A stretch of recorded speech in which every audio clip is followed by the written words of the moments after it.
अगर मैं typical cell का डायग्राम बनाऊं तो वो कुछ इस तरीके का होगा। सेल में प्लाज्मा मेम्ब्रेन होगी, साइटोप्लाज्म होगा, न्यूक्लियस होगा।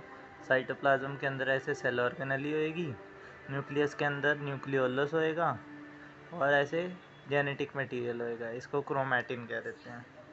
क्रोमैटिन को अगर मैं ऐसे मान लो मैंने न्यूक्लियस बाहर निकाल दिया तो उसमें एक न्यूक्लियोलस होगा ऐसे मेम्ब्रेनलेस ऑर्गेनेली, ठीक है। ऐसे लूजली पैक्ड क्रोमैटिन मटेरियल होगा। अब इस क्रोमैटिन को अगर बाहर निकाल दूं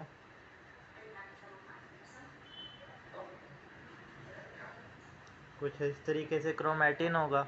मेटाफेज के टाइम में ये क्रोमैटिन इतना कंडेंस हो जाता है अपने पास, इस तरीके से स्ट्रक्चर्स दिखने लगते हैं।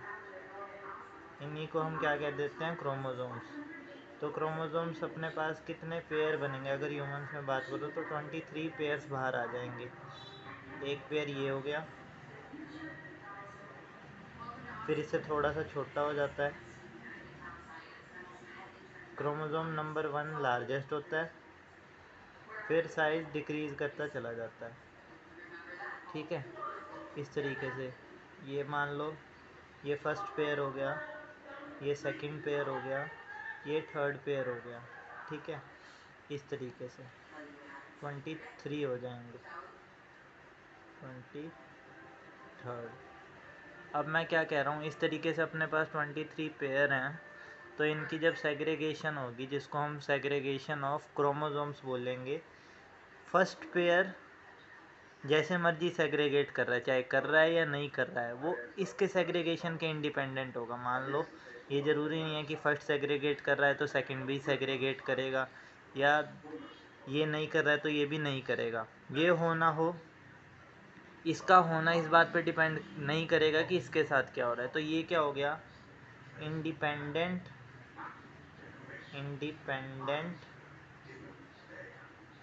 पेयर्स सेग्रीगेट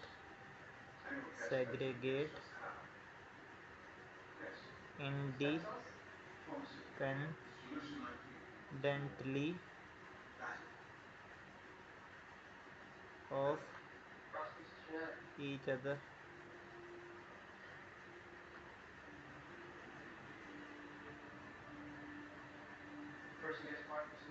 या ऐसे कह लो कि independent pair of chromosome segregate independently with respect to another pair.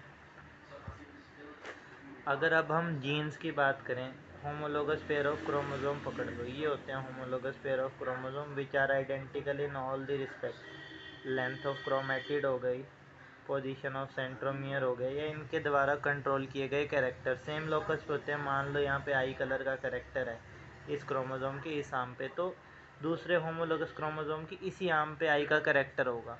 तो अगर ये मान लो आई कलर का है, यहाँ पे मान लो इस पे और इस पे ये हेयर कलर के कैरेक्टर हैं, तो इंडिपेंडेंट असॉर्टमेंट या सेग्रीगेशन ऑफ जीन्स में हम क्या कह रहे हैं, जो आई कलर का कैरेक्टर है, आई कलर, और ये मान लो हेयर कलर का है, ये जो दो पेयर हैं ये भी independent pair segregate independently of another.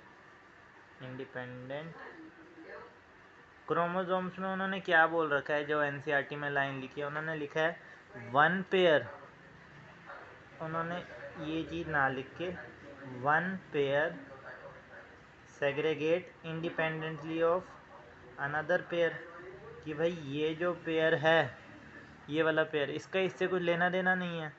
अगर जीन्स की बात करें तो होमोलोगस क्रोमोसोम्स पर जीन पेयर की बात होती है, मतलब इस पे अपने जीन पेयर होंगे फर्स्ट पे, इस पे अपने होंगे, इस पे अपने होंगे।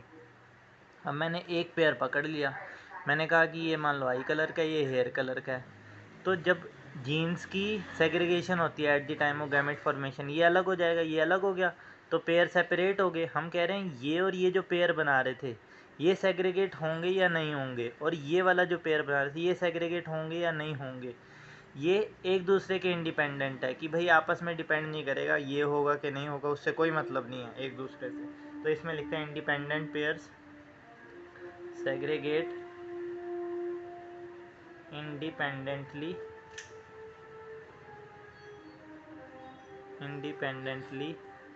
of one another।